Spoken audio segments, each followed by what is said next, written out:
Hi, I'm Justin Johnson from Macrometa. I'm a senior director of product. Welcome to our conversation with Cobi Druxerman from DevCycle for Developer Week. Hi, Cobi. Hey, Justin, thanks so much for having me. Yeah, maybe a quick intro about yourself. Yeah, for sure. Yeah, so I'm Kobe. I'm head of product and one of the co-founders here at DevCycle.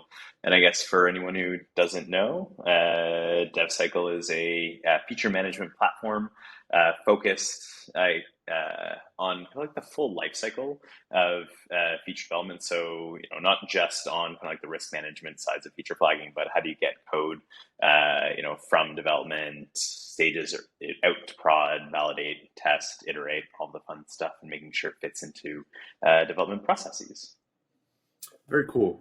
And you've built this platform thinking of developers first, right? It's API first. Maybe talk a little bit about why you built it for developers. Yeah, for sure. Well, I mean, I think from the core perspective, when you think about feature management, Hmm. the main aspect there is kind of how developer, like it's really that separation of how do you get like code deployed to production from how do you get features released to users? How do you make that separation so that engineers can do their best work, move as quickly as possible, and how do product managers do their best work, Mm. get their features out to their users and tested and validated and iterated. So yeah, given that perspective, the primary user of the tool effectively becomes the engineer. So Sure. interfaces, wherever they may be, whether it's like the website or dashboard, Hmm. APIs, SDKs, or CLI, all have to have that like context in mind. So whether an engineer wants to use our dashboard, or they want to write infrastructure as code with our Terraform provider, that needs to start from that perspective first. Right. So the whole, I mean, I heard you Terraform providers, so we're talking DevOps on up. Yeah.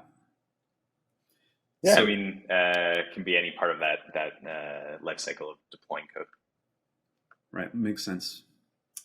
And your key features refer to the edge. So we got edge flags, and we've got edge DB. I was Hmm. wondering if you could tell me a little bit about like what edge means, in the context you're working in here.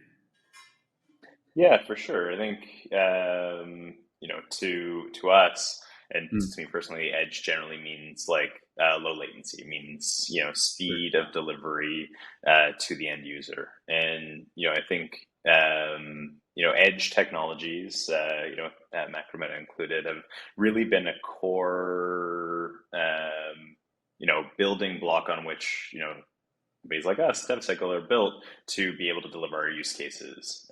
Like feature management, because it needs to be like features are being turned on or turned off in core services at the server level. Even if it is on the website or mobile app, it needs, if it's going to be a core feature that happens on launch, that decision needs to be made immediately. Right. So we're always in the hunt towards essentially like zero latency, and the edge is critical for that. Fighting physics. Exactly. I'm hoping that you can get us to zero. Yeah, I mean, maybe 20, 25 years, we'll see what we can, we'll see where we can get. It's Um, quantum processing. yeah, quantum computer future, qubits, working in qubits, not Nice. milliseconds. Uh, cool. Yeah. So I mean, it's all about user experience, right? Because Mhm. latency creates this user experience where you're waiting for something to happen, and that's the death of the app. People are expecting things to be snappy and happen immediately. Yeah, I mean, I think we don't need to dive too deep, but I think the argument is well worn that, or at least the data is out there pretty clearly, that there's a strong drop off rate as Mm-hmm. kind of like website or like app load times increase.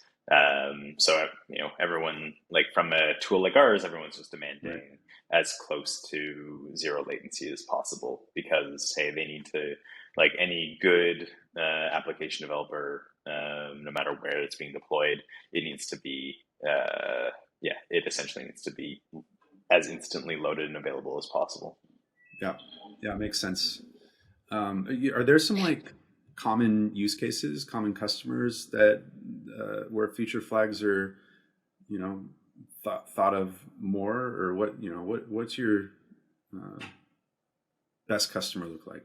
Like who do you think? Well, I Or is it, mean, I I mean, think from if it's just anyone, that's fine too. But I'm yeah, I mean, from our perspective, like generally people like and people come to feature flagging from I think two major perspectives. One is they're trying to make some organizational process change. Maybe they're moving towards like trunk based development or continuous deployment, and you Mhm. need a tool like feature management to make sure that you can actually do that. Hey, that separation of code deploy to prod from a release is kind of critical to continuous deployment, because Yeah, hey, if you're going yeah. to merge to main every time you push a PR, like you need to make sure that doesn't actually get turned on in main until the code is ready.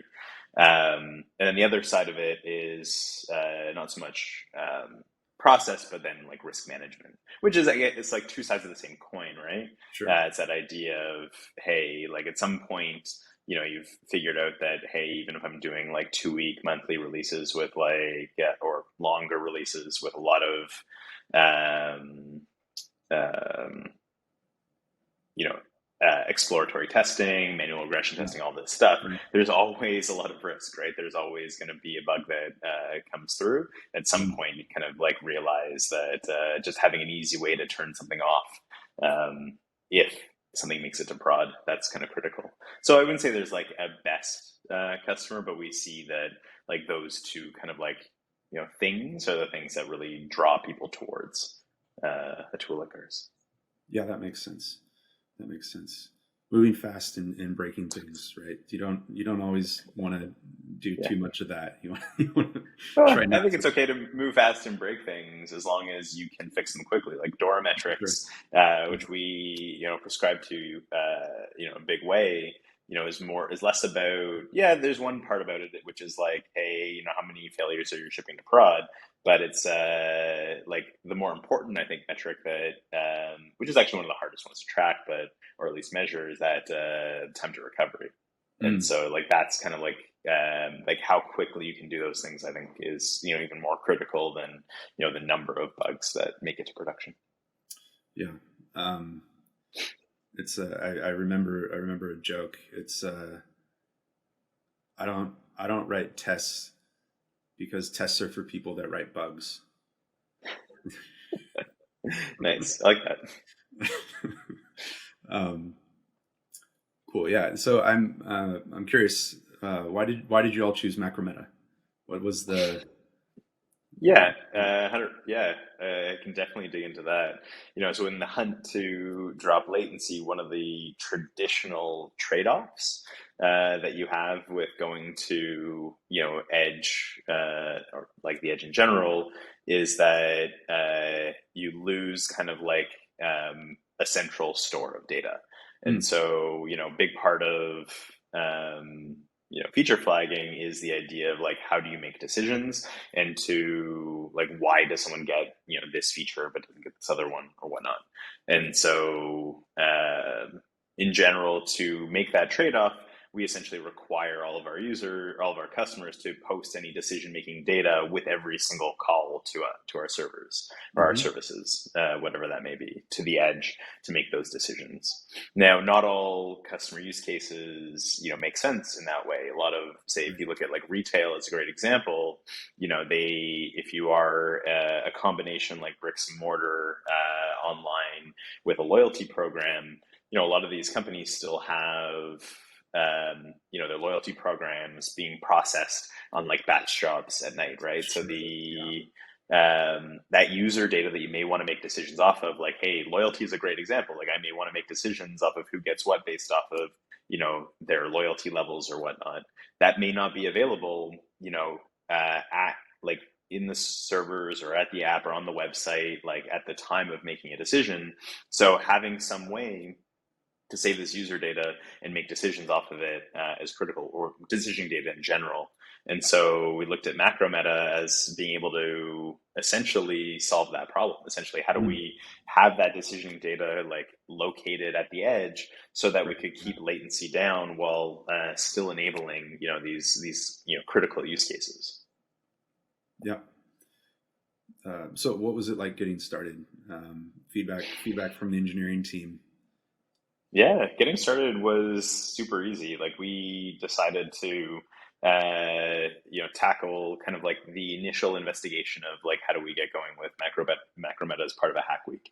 So one week, how do we just, get started and have like an end-to-end demo with it actually making decisions, effectively in our version of production, obviously not to all of our users, but, for us in production, using Macrometa, and in less than a week, small team had that up and running. So really, easy to get going, and then didn't take us much more after that actually to get it fully productized and out to all of our users. I love to hear that. Music to a product manager's ears. For sure. Do y'all do hack weeks often?